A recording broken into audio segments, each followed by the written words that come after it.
ప్రభు అయిన యేసుక్రీస్తు నామములో మీ అందరికీ శుభములు. ఈరోజు పునరుద్ధాన వాక్యం, నీతో చేసిన నిబంధన నేనెన్నడూ మీరను. న్యాయాధిపతుల పుస్తకము 2వ అధ్యాయము 1వ వచనం. ప్రియమైన సహోదరి సహోదరుడా, దేవుని లేఖనాలు సెలవిచ్చిన రీతిగా దేవుడు అంటున్నాడు, నీతో చేసిన నిబంధనను నేను ఎన్నడూ మీరను అని పలుకుతూ ఉన్నాడు. హల్లెలూయా. చూడండి, దేవుడు నీతో నాతో మనతో చేసిన నిబంధనను ఖచ్చితంగా నెరవేరుస్తాడు. అందులో ఏమాత్రం కూడా సంకోచం ఉండకూడదు. ఎందుకంటే నమ్మిన వానికి నిండైన మేలులు కలుగుతాయి కనుక. హల్లెలూయా. ఎవరైతే నమ్ముతారో దేవుడు వారికి ఆశీర్వాదం అనుగ్రహిస్తాడు, ఆ నమ్మకాన్ని నిలబెడతాడు. ఆమేన్. చూడండి, దేవుడు ఆనాడు అబ్రహాముతో ఒక నిబంధన చేశాడు, నిన్ను గొప్ప జనముగా చేస్తాను, అలాగే సంతానముగా నీకు కుమారుని ఇస్తాను అని. ఆ రీతిగా నిబంధన చేశాడు. ఆ నిబంధన అబ్రహాం జీవితంలో నెరవేర్చబడింది.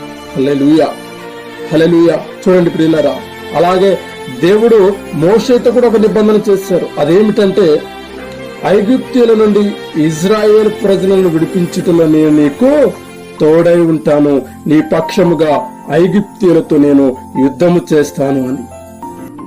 హల్లెలూయా.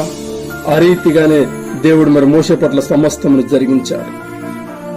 ఇంకా మనం చూసినట్లయితే, ఒబేదెదోము ఇంట్లో నిబంధన మందసము ఉండటం మూలాన ఒబేదెదోము అతని కుటుంబము ఆశీర్వదించబడినట్లుగా బైబిల్ లేఖనాల్లో స్పష్టంగా మనం చూస్తూ ఉన్నాం.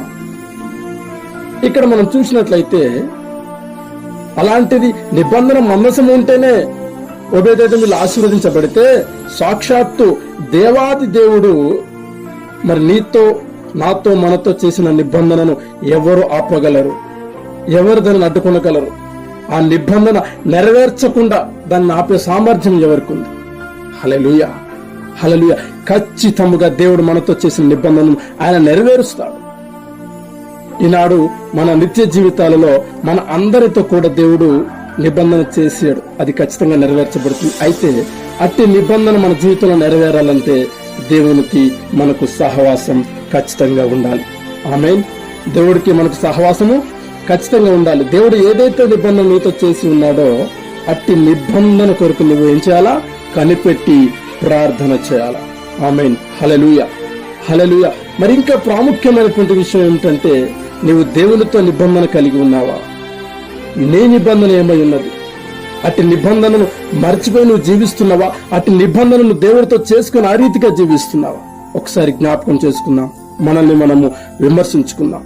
ప్రియులారా, దేవుడు చేసిన నిబంధన అది ఎన్నటికీ చెరిగిపోద్దు. ఆయన మాట ఇస్తే తప్పే దేవుడు కాడు. ఆమేన్. హల్లెలూయా. దేవుడు మాట ఇస్తే తప్పేవాడు కాదు. ఖచ్చితంగా అది నెరవేర్చబడుతుంది. అందుకే దేవుడు నీతో నాతో ఏదైతే నిబంధన చేసి ఉన్నాడో, ఇక ఆ నిబంధన మన జీవితంలో నెరవేర్చబడలాగిన మన జీవితం ఉండాలి. ఒకవేళ దేవుడు చేసిన నిబంధన నీ జీవితంలో ఆలస్యం అవుతూ ఉంది అంటే ఒక్కసారి మనల్ని మనం పరీక్షించుకోవాలి. ఆ నిబంధనకు తగినట్టుగా మనం జీవిస్తున్నామా? దేవుడి యొక్క ఆశీర్వాదాన్ని పొందుకునేలా మన జీవితం ఉంటుందా? మనల్ని మనం ఇంకా ఏమైనా సరి చేసుకోవాలా అని మనల్ని మనం విమర్శించుకోవాలి. ఆ రీతిగా విమర్శించుకొని మనల్ని మనం మార్చుకున్నట్లయితే ఇదిగో మన జీవితాలలో దేవుడు చేసే కార్యాలను చూస్తాం. ఆయన మన జీవితంలో నెరవేర్చబోయే ఆ నిబంధనను మనం చూస్తాం. ఆమేన్. ఆ రీతిగా మనం అందరం ఉండాలని మనస్ఫూర్తిగా ప్రభు అయిన యేసుక్రీస్తు నామములో నేను ప్రార్థిస్తున్నాను. దేవుడు మనకు తోడై ఉండును గాక. ఆమేన్. ప్రార్థన. సర్వశక్తిమంతుడా, సర్వాధికారుడా, సర్వయుగములలో సజీవుడా, ఉన్నతమైన వాడా, నా దేవా, నీకు కృతజ్ఞతాస్తుతులు నాయన. అయా, ఈ దినము మీరు మాట్లాడిన మాటను బట్టి మీకు వందనాలు. నేను మీతో చేసిన నిబంధనను అది ఎన్నడూ మీరను అని అన్నా. అయ్యా, మీరు నమ్ముచూ ఉన్నాం, విశ్వసిస్తూ ఉన్నాం తండ్రి. అయ్యా, మీరు మాకు చేసిన నిబంధన తండ్రి అది మా జీవితంలో ఖచ్చితంగా నెరవేర్చబడుతుందని.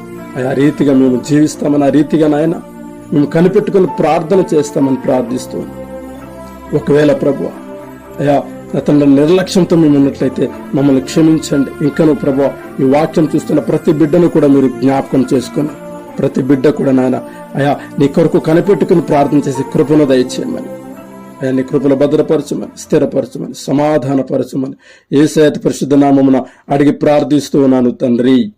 ఆమేన్, ఆమేన్, ఆమేన్. God bless you all.